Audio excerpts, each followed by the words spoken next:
I think it's a moment now to be reflective, too, and talk about the historical significance of this. Let's bring in Jeff Rosen. And Jeff, as a constitutional law expert,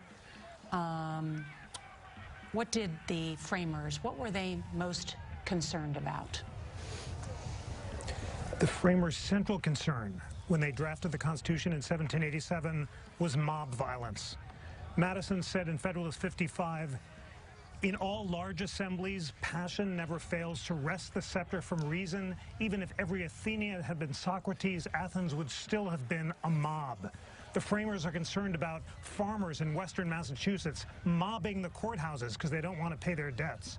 And their central goal in drafting the Constitution and creating the Electoral College was to deny Congress any direct role in electing the president. That was why they created an Electoral College, because they were afraid that if Congress elected the president would be in the thrall of factions and of mobs. So the conduct of the president and the conduct of some Congress people in abrogating powers that the framers tried to deny them has resulted in the framers' greatest nightmare.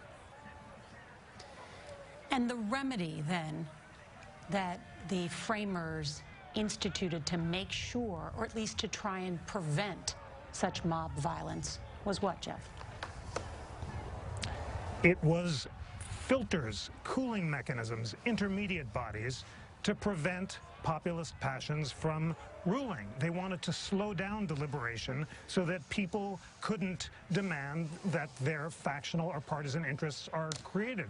And that was the point of the Electoral College, a group of wise men, they were all men then, who were supposed to coolly deliberate and choose the best candidates without any attention to the views of the mob or the people.